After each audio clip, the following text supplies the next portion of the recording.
Hi friends, welcome to my channel. Chitra Manohari మాట్లాడుకుంటూ ఉండగా సదాశివం గారు, నిర్మలమ్మ గారు మనోహరిని వెతుక్కుంటూ అక్కడికి వస్తారు. అక్కడ చిత్ర ఉండడం గమనించి, నువ్వా మా చిత్ర, మా ఆరు మనోహరిల ఫ్రెండ్ కదా నువ్వు అని నిర్మలమ్మ అడుగుతూ ఉండగా, అవునంటీ అని చెప్తూ ఉంటుంది. ఇక్కడికి ఎందుకు వచ్చావమ్మా అని అనగానే, దర్శనం కోసం వచ్చానంటే ఈరోజు కళ్యాణం కదా అని చిత్ర అంటూ ఉంటుంది. నువ్వు ఒకసారి మా ఇంటికి రావాలమ్మా, మా పిల్లల గురించి, బాల్యం గురించి మాకు తెలుసుకోవాలని ఉంది. నువ్వు ఎప్పుడు ఖాళీగా ఉంటే అప్పుడు వచ్చాయి అని నిర్మలమ్మ అనగానే, ఆంటీ నేను ఎప్పుడైనా ఖాళీయే, మీరు ఎప్పుడు రమ్మంటే అప్పుడు వచ్చేస్తా అని చిత్ర అంటుంటుంది. అప్పుడు మనోహరి తన గుట్టంతా ఎక్కడ బయటపడుతుందో అని టెన్షన్ పడి, లేదా ఆంటీ తను చాలా బిజీగా ఉంటుంది, అసలు ఈరోజు ఇక్కడికి రావడానికి కూడా చాలా ప్రాబ్లమ్స్ ఎదుర్కొంది అని మను అంటూ ఉండగా, చిత్ర అటువంటిది ఏం లేదు మనోహరి, నీకు తెలుసు కదా ఆంటీ వాళ్ళ ఇంటికి రావడం అంటే నాకు ఎంత ఇష్టమో. ఆంటీ పర్లేదు, మీరు ఎప్పుడు రమ్మంటే అప్పుడే వస్తా అని అంటూ ఉంటుంది చిత్ర. ఇక మనోహరి కోపం తట్టుకోలేక ఇలా అంటుంటుంది, ఆంటీ నేను తనతో కలిసి దర్శనం చేసుకుంటాను, మీరు కళ్యాణం దగ్గరికి వెళ్ళిపోండి, నేను కళ్యాణం దగ్గరికి వచ్చేస్తాను అని అంటూ చిత్రాన్ని లాక్కుంటూ మనోహరి వెళ్ళిపోతుంది. సదాశివం గారు, నిర్మలమ్మ గారితో మను ప్రవర్తనలో చాలా తేడా ఉంది. ఆ రోజు ఆశ్రమంలో ఇప్పుడు కూడా చిత్రాన్ని చూసి మను కంగారు పడుతుంది. ఎందుకో ఏంటో అని సదాశివం గారు అంటూ ఉండగా, వాళ్ళు ఫ్రెండ్స్ కదా ఏమున్నాయో లేండి అని లైట్ తీసుకుంటుంది. ఇక లోపలికి తీసుకొచ్చాక మను చిత్రకి వార్నింగ్ ఇస్తూ ఉండగా, చిత్ర జాగ్రత్త మను, నీ మాట తీరే నీకు ముప్పు తెప్పిస్తుంది, నువ్వు నన్ను మాటలతో బాధ పెట్టావనుకో మనోహరి మోసాలు అంటూ టైటిల్తో నీకు సంబంధించిన సినిమా అంతా అమరేంద్ర ముందు రివీల్ చేస్తా అని బెదిరించగానే కాస్త కూల్ అవుతుంది మను. ఇక మరోవైపు అక్కడే 4 అడుగుల దూరంలో ఆరు దేవునికి బాగి అమర్ల పేరు పైన అర్చన చేస్తూ ఉంటుంది. అది చూసి మను షాక్ అవుతుంది. పక్కనున్న చిత్ర మనుతో, తనేంటి బాగి అమరేంద్ర సార్ల సంతోషం కోరుకుంటుంది అని అనగానే, ఎందుకంటే అది అనామిక కాదు అరుంధతి కాబట్టి అని మను అనేస్తుంది. దాంతో షాక్ అవుతుంది చిత్ర. ఏంటి అని అనగానే, నీకు తెలియనివి నాకు తెలిసినవి చాలా ఉన్నాయిలే, నేను ఆరుని చంపిన తర్వాత ఫేస్ చేసిన సిచ్యువేషన్స్ కానీ ఇంకా విషయాలు కానీ చెప్తే నువ్వు కళ్ళు తిరిగి పడిపోతావు. నా డౌట్ ఏంటంటే తను ఆ అమ్మాయిలో ఉన్న ఆరు, అనామికలో ఉన్న అరుంధతి అని చెప్పడంతో ఇంకా టెన్షన్ పడుతూ షాక్ అవుతుంది చిత్ర. ఒక పని చేస్తావా, తను ఆరువో అనామికయో నువ్వే గుర్తుపట్టాలి, నువ్వే తేల్చి చెప్పాలి అని అంటూ ఉంటుంది మను చిత్రతో. ఇక టెన్షన్ పడుతూ ఉంటుంది చిత్ర. నువ్వేం టెన్షన్ పడాల్సిన అవసరం లేదు, నిన్ను ఏదైనా చేసే అంత శక్తి దాని దగ్గర లేదు అని మను చెప్పగానే, అలాగే అంటూ వెనకాల ఫాలో అవుతూ ఉంటుంది చిత్ర. వెళ్ళు వెళ్ళు తొందరగా, అది వెళ్తుంది అని అంటూ ఉంటుంది మను చిత్రాన్ని. ఇక మను మాట ప్రకారం చిత్ర ఆరుని ఫాలో అవుతూ ఉంటుంది. ఇక దూరం నుండే చిత్ర ఆరు అని పిలవగానే, పిలుపు వినబడగానే ఆరు అక్కడే ఆగిపోతుంది. కానీ తనకెక్కడో డౌట్ కొడుతుంది. దాంతో ఏం చేయాలో అర్థం కాక ఒక్క నిమిషం నిలబడిన తర్వాత కాళ్ళ దగ్గరున్న కొబ్బరి చిప్పని వంగి పక్కకి పాడేసి మళ్ళీ వెళ్ళిపోతుంది. అప్పుడు చిత్ర పరుగున దగ్గరికి వచ్చి ఇలా అంటూ ఉంటుంది, ఏంటి పిలిస్తే పలకట్లేదు, వెళ్ళిపోతున్నారు అని చిత్ర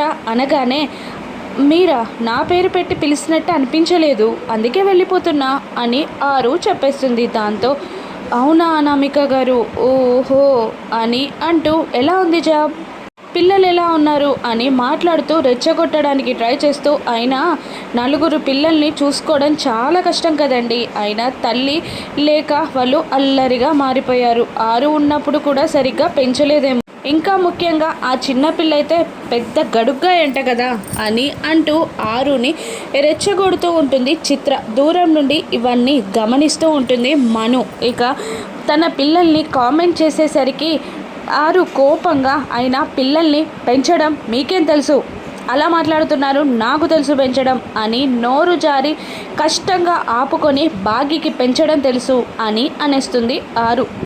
ఇక ఎక్కడైనా జాగ్రత్తగా ఉండాలి అని అనుకుంటూ అక్కడి నుండి పరుగున వెళ్ళిపోతుంది ఆరు. ఇక మళ్ళీ ఫాలో అవుతుంటుంది చిత్ర.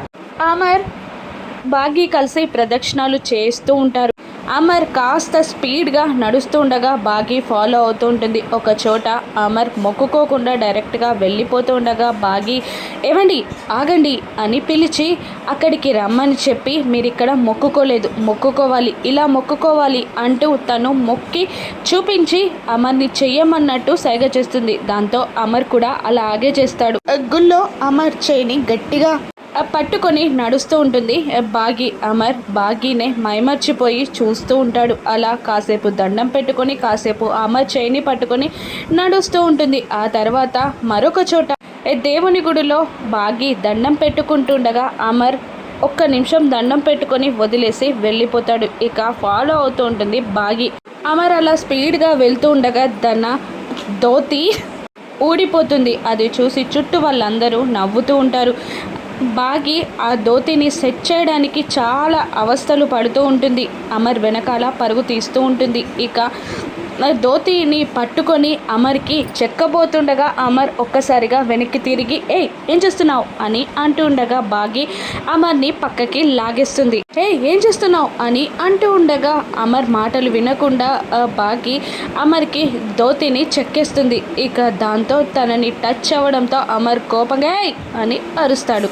సారీ అండి, ధోతి ఊడిపోతుందని ఈ పంచ అది అని అంటూ నసుకుతూ పారిపోయి మళ్ళీ వెనక్కి తిరిగి చెవులు పట్టుకొని సారీ చెప్తూ నవ్వుకుంటూ అక్కడి నుండి వెళ్ళిపోతూ ఉంటుంది. ఆ భార్యాభర్తల్ని చూసిన వాళ్ళందరూ నవ్వేస్తారు. బాగి వెళ్ళిపోగానే అమర్ కూడా చిన్నగా నవ్వుకుంటాడు. ఇక మరోవైపు అనామిక వల్ల అన్నయ్య వదిన కూడా గుళ్ళోకి వస్తూ ఉంటారు. చిత్ర ఆరుని విసిగిస్తూనే ఉంటుంది. మీదెక్కడ ఊరు, ఏ కాలేజ్లో చదువుకున్నారు అని మాటల్లో పెట్టి వివరాలు తెలుసుకోవడానికి చాలా ట్రై చేస్తూ ఉంటుంది. ఈ ఊరు కాదంటే వేరే ఊరేనే కదా, వేరే ఊరు మీకు అవసరం లేదు కదా అని తెలివిగా సమాధానాలు చెప్తూ ఆరు తప్పించుకుంటూ ఉంటుంది. ఇక దీంతో లాభం లేదు అని అనుకొని మను బాబ్జీకి కాల్ చేసి బాగీని లేపేయమని చెప్పడానికి పక్కకి వెళ్తుంది. ఇక అప్పుడే చిత్ర కూడా ఏం లాగలేమనుకొని పక్కకి వెళ్ళబోతుండగా అప్పుడే అనామికని చూసిన అనామిక వల్ల అన్నయ్య వదిన అమ్మ అనామిక అని అంటూ దగ్గరికి వచ్చేస్తారు. దాంతో చిత్ర అక్కడే ఆగి వాళ్ళ మాటలని వింటూ ఉంటుంది. ఎలా ఉన్నావమ్మా, డ్యూటీకి వెళ్ళాక అసలు మాట లేదు, ఫోన్ లేదు అని వాళ్ళ అన్నయ్య అంటూ ఉండగా అమ్మో వీళ్ళెవరు, అనామికకి బాగా తెలిసిన వాళ్ళు ఉన్నట్టున్నారే, నాకేం తెలియట్లేదు, ఇప్పుడు ఏం చేయాలి అని అంటుండగా ఏంటి మీ అన్న మాట్లాడట్లేదు అని వాళ్ళ వదిన అంటుంటుంది. బాగున్నా అన్న, నువ్వెలా ఉన్నావు అని కష్టంగా అడుగుతుంది ఆరు. బాగున్నానమ్మా, మాట్లాడట్లేదు, ఈరోజు కళ్యాణం అయిపోయాక మాతో వచ్చే, పండగ పూర్తయ్యాక వెళ్దూలే అని అంటూ ఉంటాడు వాళ్ళ అన్నయ్య. ఇక వాళ్ళ వదిన మాత్రం కోపంగా చూస్తూ ఉంటుంది. అప్పుడు మళ్ళీ ఆరు ఇలా అంటుంటుంది, లేదు నేను పిల్లల్ని చూసుకోవాలి అని అనగానే వాళ్ళు నీ పిల్లలైనట్టు ఎందుకు అలా చేస్తున్నావు, రమ్మంటున్నాడు కదా మీ అన్న అని అంటుండగా లేదు నాకు కుదరదు అంటూ వెళ్ళిపోతుంది ఆరు. ఏదో తేడాగా ఉంది అని చిత్ర ఆలోచిస్తూ ఉంటుంది. ఇక మీ చెల్లి డబ్బులు సంపాదిస్తుంది కదా, అందుకే నిన్ను వదిలిపెట్టి వెళ్ళిపోయింది చూసావా అని ఎక్కిస్తూ ఉంటుంది వాళ్ళ వదిన. ఇక చిత్ర పరుగున మను దగ్గరికి వెళ్ళి తను అనామిక కాదు ఆరుయే అని కన్ఫర్మ్ చేసేస్తుంది. ఎందుకు అని అడగ్గా జరిగిన విషయం అంతా చెప్తూ ఉంటుంది. బాబ్జీ ప్లాన్ సక్సెస్ అవుతుందా, బాగి కిడ్నాప్ అవుతుందా, అరుంధతి అనామిక ఒక్కరే అని తెలుసుకున్న మను ఏం చేస్తుంది రాను ఎపిసోడ్స్లో చూద్దాం. Thank you for watching.